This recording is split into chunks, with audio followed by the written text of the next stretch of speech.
Okay. This is the roof. This is the roof. And what we have here is, see the rain gutter downspout? It's not supposed to discharge directly onto the roof covering. It should be routed off of the roof. It's going to wear out the shingles right there in that area prematurely. That's what they tell me. Then, if you'll notice, see these stains? It's because the water runs off of the roof here and it piles right down here. We have shingles, a little sliver of metal going into the flashing, and that's the fascia board, that's the soffit board, and that's the freeze board, and that's the bricks. Bricks, freeze board, soffit board, fascia board, and then between the fascia board and the shingles right in here is a little metal flashing. In this case it's drip edge flashing. Sometimes it's rake edge flashing. It's always on the edge. But right here, you see that spot right in there? Okay, the manufacturer says that that's supposed to lap 2 inches. What's the statistical relevance of that? I don't know. It might be pretty minor. Usually it's pretty minor. Not always. But it's supposed to be lap 2 inches. That's what the manufacturer says. So that's what I know. I didn't make it up. Coming on up. Grampy's on the roof. Again, call 911. Okay, this is that flashing I'm talking about. And then this is the underlayment right here. The roof underlayment. It's on top. It's on top of the flashing. That's a good thing. Coming up, and I can tell by the underlayment, the style of the underlayment. These are new shoes. We're going to see how good they are with roofs. Style of the underlayment, I could tell that this roof is not very old. And by looking at it, I believe that. By looking at that, I believe it has a little impact mark right there. You get them. You get them. Now, you see the contour of this roof right in here? On the report, I'm going to write that it's deflections, unless I see something really horrible. I'll say it's deflections. The proper term for it is sumping. And yeah, nobody like, yay, I got it, you know, but that house has deflections. That house has deflections. They all have deflections. Moving on along. Okay, this is the fireplace chimney. I'm not sure what room this is. I haven't been inside the house yet. You see the way this is collapsing here? Alright? I used to call that dimpling and nobody questioned me. But the proper term for it, and what we're going to see on the report, is we're going to see that is called buckling. And what can happen is water can come in here. Water can come in here. It sits in here. And then it goes inside the house. Look at this. It's nice and torn right there. You think that... No, it's not torn. It's an ear or something. Now, some of this pipe is cracked. You see that? I can feel it moving. I could break it off if I wanted to. I don't, and I won't. Do no harm. Moving on along. You see the way the siding is discolored right in here? It's because there's supposed to be a 2-inch gap. A 2-inch gap between the siding and the roof.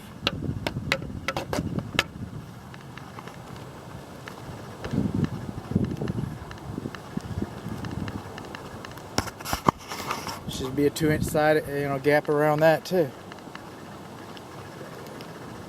We got some more buckling.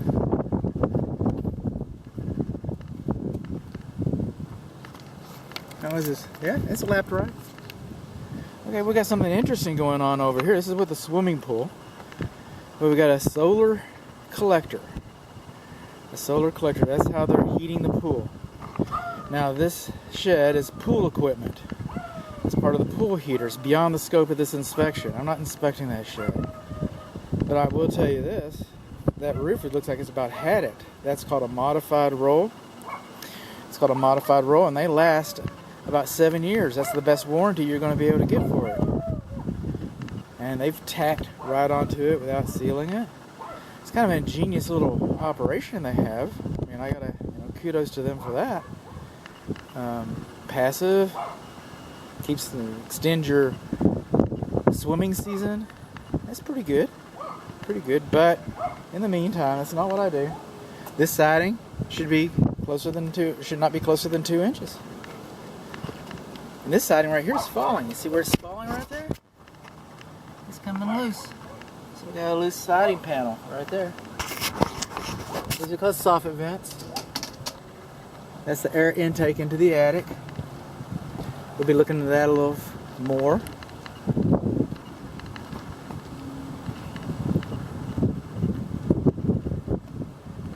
I feel a little deflection under my weight. I'm not a big guy, but I'm not a skinny guy either. I weigh 175. Siding's too close. Looks like we lost some trim board right here. Some trim board on the chimney. Looks like your chimney cap's not very level. Can I put that back? Well, I don't want to mess with it too much. Maybe your chimney cap has suffered some kind of distress here.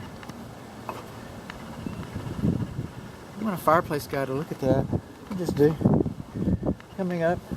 This is kind of interesting how this ridge just kind of peters out going up here. And we got passive wind turbines. But we got loose shingles. 1, 2, 3 loose shingles right there where it doesn't. Really about the only thing you could do with this is come in and glue it down. They should have glued it down when they installed it. And look, you glue it down and it's going to be bending right there. It's really kind of a no-win situation. It's by design. I mean, I don't know how you would correct that.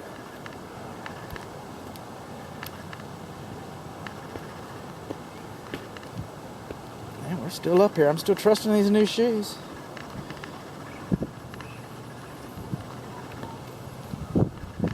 Still trusting these new shoes. It's like a little impact mark right there. Looks like somebody got busy cutting. Got some cut shingles. Right there.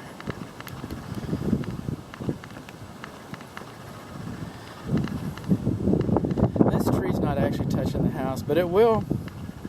I'm going to go ahead and say it does. The wind blew. If the wind blows, do you think those will touch it? If it rains and those leaves get heavy, do you think they'll bend down and touch the roof? I do.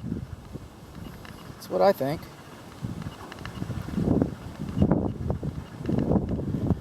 Okay. Here we go. Well, let me make the loop. Make the loop. Look at that up here. Some kind of a little gouge or something.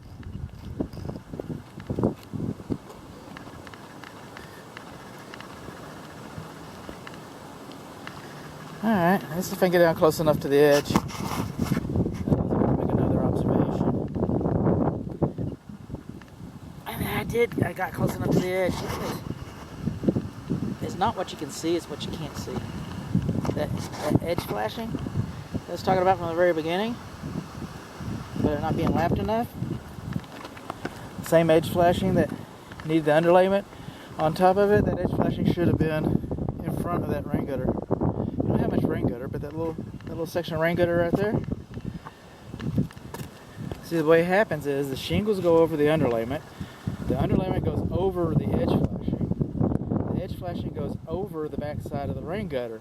The whole idea is all this is designed to cascade water off. And without the edge flashing going over the back edge of the rain gutter, then water can go behind that and cause damage to your fascia board. All I gotta do is get off of here and safely, and everything will be alright.